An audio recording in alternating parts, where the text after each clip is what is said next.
உலகில் வாழும் astro divine Tamil நேயர்களுக்கு அன்பு வணக்கம். நான் ஜோதிடர் குரு வரதராஜ பெருமாள். இந்த நிகழ்ச்சி மூலியமா உங்க எல்லாத்தையும் சந்திக்கிறதுல மிக்க மகிழ்ச்சி.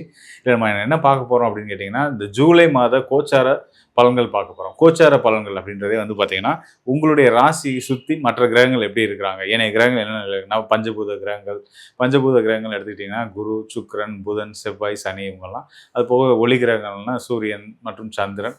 மேலும் வந்து பார்த்தீங்கன்னா நிழல் கிரகங்கள் ராகு, கேது. இதில் ஆண்டு கிரகங்கள், மாத கிரகங்கள்னு பிரிக்கிறோம். ஸோ இப்படி எல்லா கிரகங்களையும் பார்த்து பிரித்து உங்கள் ராசிக்கு ஒவ்வொரு கிரகங்களும் என்னென்ன நிலையிலேருந்து என்னென்ன யோகங்களை கொடுக்க போகிறாங்க, என்னென்ன விஷயத்தில் நீங்கள் கவனமாக இருக்கணும் அப்படின்றத பற்றி டீட்டெயிலாக சொல்ல போகிறோம். நிச்சயமாக இந்த நிகழ்ச்சியை தொடர்ந்து பாருங்கள், உங்களுக்கு கண்டிப்பான முறையில் பயனுள்ளதாக இருக்கும். அன்பிற்கினிய தனுசு ராசி அன்பர்களுக்கு இந்த ஜூலை மாதம் அற்புதமான நல்ல பலன்கள் கண்டிப்பான முறையில் கிடைக்க போகுது. அதில் சந்தேகமே வேண்டாம். எதுக்கு நான் அப்படி சொல்கிறேன்னு கேட்டிங்கன்னா, என்னோடய நண்பர்களில் நிறைய பேர் தனுசு ராசிக்காரர்கள் இருக்கிறாங்க. அவங்க கேட்குறாங்க என்னென்னா, ராசிநாதன் குரு பகவான் ராசிக்கு 8ல் கடக ராசியில் போய் அமர்ந்துட்டாரு. 8ஆம் இடம்ன்ற மறைவு ஸ்தானம், அசுபஸ்தானம். ஸோ அப்புறம் எப்படி நமக்கு நல்லது கிடைக்கும் அப்படின்னு சொல்லி கேட்குறாங்க. ஸோ அவங்களுக்கான சொன்ன பதில் தான் உங்களுக்கு நான் சொல்ல போகிறேன். எங்கே இருந்தாலும் நம்மளுடைய அதிபதி, ராசி அதிபதி பலம் பெற்றால் நிச்சயமாக நாம் பலம் பெற்ற மாதிரி தான். இப்போ இந்த மறைவு ஸ்தானம், அசுபஸ்தானம்ன்றதை தாண்டி 8ஆம் இடத்துக்கு இன்னொரு ஒரு விஷயம் இருக்குது, ஒரு விதிப்படி. என்னென்னு கேட்டிங்கன்னா, ஜோதிட விதிப்படி என்னென்னா, 8ஆம் இடம் அப்படின்றது வந்து வெளி இடம். அதாவது பிறந்த ஊரை விட்டு வேறு ஊர், வேறு மாநிலம், வேறு நாடு, இப்படின்ற பல தத்துவங்கள் இருக்குது. ஸோ அப்போ நம்மளோட பலம் எங்கே கிடைக்கும் அப்படின்னா, வெளியில் தான் கிடைக்கும். உள்ளூருக்குள்ளே குண்டு சட்டிக்குள்ளே குதிரை ஓட்டினா கிடைக்காது. அதுதான் இந்த குரு சொல்ல வர்றார் உங்களுக்கு. உங்களுடைய ராசிநாதன் குரு பகவான் தனுசு ராசிக்கு அதிபதி உச்சம் பெற்று ராசிக்கு 8ஆம் இடமான கடக ராசியில் இருக்கிறாரு, கடல் ராசியில் இருக்காரு. கடல் ராசியில் வெளிநாட்டு யோகங்களை குறிக்கக்கூடிய ஸ்தானத்தில் இருக்காரு. அப்படின்ற பட்சத்தில் உள்ளே உட்காராதீங்க, எந்திரிச்சு ஓடுங்க, வெளியூரை பார்த்து ஓடுங்க, வெளிநாட்டை பார்த்து ஓடுங்க அப்படின்றதுக்கு அர்த்தம் அதுதான். ஸோ அதனால் தனுசு ராசிக்காரர்களுக்கு அதுக்கான யோகம் செயல்படக்கூடிய நேரம். வெளிநாட்டு நாங்கள் போகிறது ரெடியாக தான் இருக்கேன், கூப்பிட்றதுக்கு யார் ரெடியாக இருக்கா அப்படின்னு கேட்பீங்க இல்லையா? ஸோ அதுக்கு வந்து காலம் தயாராகிடுச்சுன்றேன். நீங்கள் ஒரு ஸ்டெப் எடுத்து வைங்க, காலம் உங்களை நோக்கி உங்களுக்கான யோக காலம் உங்களை நோக்கி சீக்கிரமாக வரும். ஸோ அதுதான் இப்போ இந்த குரு சொல்ல வர விஷயம். அதுதான் உங்களுடைய அது மட்டும் இல்லாமல் பார்த்தீங்கன்னா, உங்கள் ராசிக்கு 4ஆம் இடம்னு சொல்லக்கூடிய மீன ராசி உங்களுடைய ராசிநாதன் குருவுடைய இன்னொரு வீடு தான். அங்கே சனி பகவான் இருந்துட்டுருக்காரு. அதாவது 4ஆம் இடம்ன்றது வந்து தாயார், வண்டி, வாகனம், நம்மளுடைய பயணங்கள், சுகம், இதெல்லாம் சொல்லக்கூடிய ஸ்தானம். அதுதான் நண்பர்கள் எல்லாத்தையும் சொல்லக்கூடிய ஸ்தானம், அந்த ஸ்தானம் தான். அங்கே இருக்கக்கூடிய சனி பகவானும் உங்கள் ராசிக்கு 8ஆம் இடத்துல இருக்கக்கூடிய குரு பகவானும் ஒருத்தர் திரிகோண தொடர்பில் இருக்காங்க. ஸோ திரிகோண தொடர்பு அப்படின்றது என்னன்றதை தெரிஞ்சுக்கலாம். சனி இருக்கிற இடத்துல ஒரு கிரகம் இருக்கிற இடத்துல இருந்து இன்னொரு அங்கேருந்து 5ஆம் இடத்துல ஒரு கிரகம் இருந்துச்சுன்னா, இந்த 2 கிரகம் ஒன்றோட ஒன்று தொடர்பில் இருக்குன்னு அர்த்தம். இப்போ சனி இருக்கிறது வந்து 5ஆம் இடத்துல குருவும், குரு இருக்கிறது வந்து 9ஆம் இடத்துல சனியும் இருக்காங்க இல்லையா? ஸோ இது வந்து 2 பேரும் ஒருத்தர் பேலன்ஸ் பண்ணிக்கிற மாதிரி. இயற்கை அசுபரான சனி பகவானும் இயற்கை சுபரான குரு பகவானும் பேலன்ஸ் பண்ணி தனுசு ராசிக்காரர்களுக்கு நல்ல பலன்களை செய்வாங்க. ஏன் தனுசு ராசிக்கு நல்ல பலன்களை செய்வாங்கன்னா, தனுசு ராசியோட அதிபதியே குரு பகவான் தான். அப்போ இங்கே வந்து விதிப்படி வந்து பார்த்திங்கன்னா, திரிகோண நிலை தொடர்பில் இருக்கக்கூடிய அந்த ஸ்தானங்களும் நீர் ராசியாக வர்றதுனால வெளிநாட்டு யோகங்கள் பிரமாதமாக இருக்குது அப்படின்னு தெரிஞ்சுக்கலாம். வெளிநாட்டு யோகம்ன்றதை தாண்டி நீங்கள் வெளிநாட்டு தான் போகணும்னு அவசியம் கிடையாது. ஒரு வெளிநாட்டு தொடர்போட, வெளிநாட்டு நண்பர்கள் உதவியோட இங்கேயே நீங்கள் ஏதாவது நல்ல விஷயங்கள் செய்யலாம். ஆனால் உங்களோட தொழில் தொடர்பில் வெளிநாட்டு இணைப்பு இருக்கணும். அப்படி இருந்தால் அது சக்ஸஸ்ஃபுல்லாக இருக்கும். உங்களுக்கு யோகங்களையும் அள்ளி கொடுக்கும் அப்படின்றதுல எந்த சந்தேகமும் கிடையாது. இன்னும் மேலும் ஒரு சிறப்பு இருக்குது சனி குரு இணைவில். என்னன்னு கேட்டிங்கன்னா, பொதுவாக சனி குரு இணைவுன்றது வந்து பணப்புழக்கத்தை கொடுக்கக்கூடிய ஒரு அமைப்பு. அதுதான் இதில் வந்து சனி வந்து ராசி, அதாவது ஸ்தான அடிப்படையில் தனுசு ராசிக்கு தன, குடும்ப, வாக்குஸ்தானம் மற்றும் முயற்சி, வெற்றிக்கு வீரியஸ்தானம், தைரியஸ்தானம் சொல்கிற 3ஆம் இடத்துக்கும் அதிபதியாக வர்றாரு. ஸோ அப்போ தன, குடும்ப, வாக்குஸ்தானம்ன்ற அடிப்படையில் சனி 4ஆம் கேந்திரத்தில் இருக்கிறதும் அவரோட ராசிநாதன் குரு திரிகோணத்தில் இணைவு பெறுறதும் வந்து பார்த்தீங்க அப்படின்னா ஒரு நல்ல அமைப்பு. இந்த அமைப்பின் மூலயமா உங்கள் சொல்வாக்கு வெளில போகுது. நீங்கள் சொன்னால் சரியாக இருக்குன்ற நம்பிக்கை மற்றவங்க எல்லாத்துக்குமே எப்பயுமே இருக்கும். அது முன்னோட இப்போ கூடுதலாக வரப்போகுதுன்ற அளவுக்குன்னு வச்சுக்கோங்களேன்.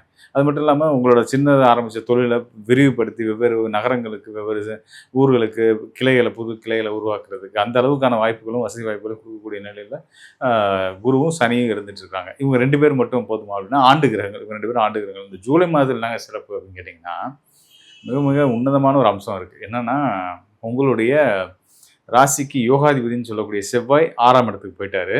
உங்கள் ராசிக்கு 6ஆம் இடத்துக்கு அதிபதினு 6ஆம் இடத்து அதிபதி யாருன்னு கேட்டிங்கன்னா சுக்கிரன் வந்து எங்கே வந்துட்டாருன்னா பாகியஸ்தானம் வந்துட்டார். அப்போ 6ஆம் இடத்துல இருக்கக்கூடிய செவ்வாயும் யோகத்தை செய்ய போகிறாரு. உங்களுடைய ராசிக்கு பாகியஸ்தானத்தில் 9ஆம் இடத்துல இருக்கக்கூடிய சுக்கிரனும் யோகங்களை செய்ய போகிறாரு. இதெல்லாம் ஒரு சிறப்பான அம்சம். இதில் இன்னொரு முக்கியமான விஷயம் என்னென்னா, சுக்கிரன் வந்து கேதுவோட இணைவில் வர்றாரு. 9ஆம் இடத்துல ஏற்கனவே கேது இருந்துட்டு இருக்காரு. அந்த கேதுவோட இணைவு பெற்ற சுக்கிரன் வந்து பார்த்திங்கன்னா வீடு, மனை, நிலம் வாங்குகிற யோகங்களை கொடுக்கும். செவ்வாயோட தொடர்புடைய இந்த செவ்வாய் தொடர்பு அப்படின்றது எப்படி வருதுன்னு பார்த்தீங்கன்னா, 9 பாக்கியஸ்தானத்தில இருக்கக்கூடிய பாக்கியஸ்தானம்ன்றது தனுசு ராசிக்கு 9ஆம் இடமான வரக்கூடிய சிம்ம ராசி தான். அந்த சிம்ம ராசிக்கு 10ஆம் இடத்துல செவ்வாயும், செவ்வாய்க்கு 4ஆம் கேந்திரத்தில கேதுவும், சுக்கிரனும் இணையப்படுறாங்க. இதெல்லாம் வந்து நல்ல கனெக்ஷன்ஸ். அதுக்காக நான் சொல்ல வரேன். இதில ரொம்ப டெக்னிக்கலா போனா உங்களுக்கும் வந்து குழப்பமாயிடும். நீங்க அதுக்குள்ளலாம் வந்திருக்க வேணாம். பட் வந்து இதெல்லாம் வந்து ரொம்ப நல்ல யோக பலன்கள குடுக்கக்கூடிய கிரக கோச்சார அமைப்புகள். அதனால தைரியமா இருங்க. தனுசு ராசிக்காரர்களுக்கு உங்க எண்ணப்படி வாழ்க்கை ரொம்ப சிறப்பாவே இருக்கும்ன்றதுல எந்த சந்தேகமும் இல்ல. எல்லாரையும் வாழ வச்சு நாமளும் வாழணும்னு நினைக்கக்கூடிய தனுசு ராசிக்காரர்களாகிய நீங்க உங்களுக்கு வாழ்க்கையில ஏற்றங்களுக்கு குறைவே இருக்காது. இனிமே வர்ற காலமெல்லாம் உங்களுக்கு நீங்க எதிர்பார்த்த விட நல்ல முன்னேற்றங்கள குடுக்க போகுது அப்படின்றத உறுதியா சொல்லலாம்.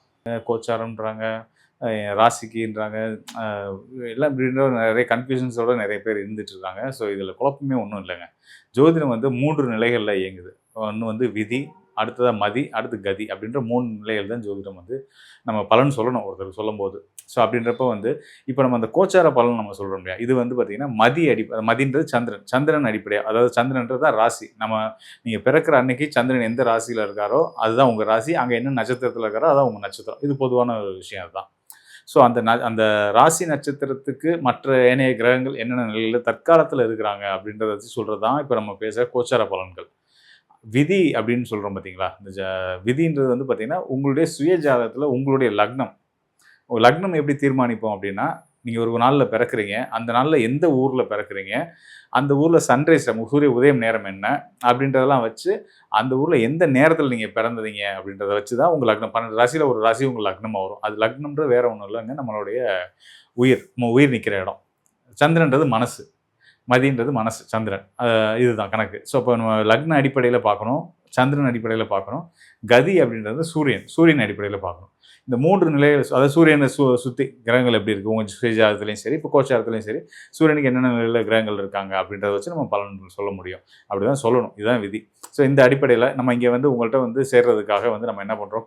கோச்சார அடிப்படையில அதாவது மதிய அடிப்படையில, சந்திரன் அடிப்படையில உங்க ராசிக்கு என்னென்ன பலன்கள் கிடைக்கும் அப்படின்றத சொல்றோம். இதுல முழுமையா என்னென்ன பலன்கள் இருக்குமோ, அத முழுமையா நான் உங்களுக்கு குடுத்துர்றோம். இது போக இன்னும் டீட்டெயிலா, இன்னும் துல்லியமா தெரிஞ்சுக்கணும் அப்படின்னா, உங்களுடைய சுயஜாதகம் தேவை. அந்த சுயஜாதகத்த ஆய்வு பண்ணும்போது தான், அங்க உங்களுடைய தசாபுத்தி என்ன, உங்க லக்னம் என்ன, உங்க ராசிக்கு இப்ப நடந்துட்டு இருக்கக்கூடிய நேரம் சாதகமானதா, பாதகமானதா அப்படின்றதெல்லாம் தெரிஞ்சுக்க முடியும். ஸோ இப்படி எல்லாத்தையும் கலந்து பார்த்து ஒரு சரியான துல்லியமான பலன்கள் தேவைப்படுறவங்க வந்து நிச்சயமா என்னுடைய இந்த டிஸ்பிளேல இருக்க எண்ணுக்கு தொடர்பு கொள்ளுங்க. உங்களுக்கு கண்டிப்பான முறையில நான் ஒரு நல்ல ஒரு தெளிவையும் வழிகாட்டுதலையும் குடுக்க நான் தயாரா இருக்கிறேன். மேலும் வந்து பார்த்தீங்க அப்படின்னா வந்து, இந்த நிறைய பேத்துக்கு வந்து ஒரு பெரிய குழப்பமே இருந்துட்டு இருக்கு.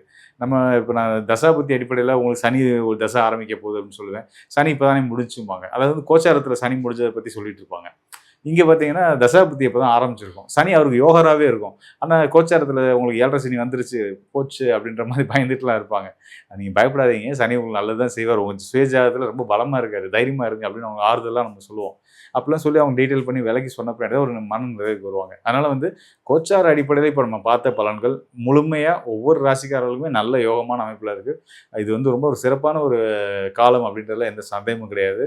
உலகளாவிய அளவுல கடந்த ஒரு 2, 3 மாதங்களுக்கு முன்னாடி இருந்தக்கூடிய அந்த போர் சூழல்கள், விலைவாசி தட்டுப்பாடுகள், இந்த மாதிரி விஷயங்கள், அத்தியாவசிய பொருள் தட்டுப்பாடுகள், இந்த மாதிரியான சிக்கல்கள்லாம் குறைஞ்சு இப்போ ஒரு சுமூகமான நிலையில போயிட்டு இருக்கு.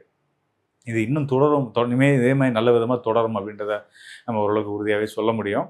இந்த காலத்த சரியா பயன்படுத்திக்கிறதுக்கு நீங்க நிச்சயமா வந்து நீங்க தான் முன் வரணும். அதுக்கு நீங்க தயாராகுங்க. இந்த காணொளிய நீங்க கண்டிப்பா பார்த்திருப்பீங்க.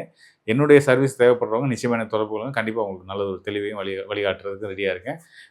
நன்றி, வணக்கம் நண்பர்களே. மீண்டும் ஒரு நல்ல நிகழ்ச்சியில் சந்திப்போம்.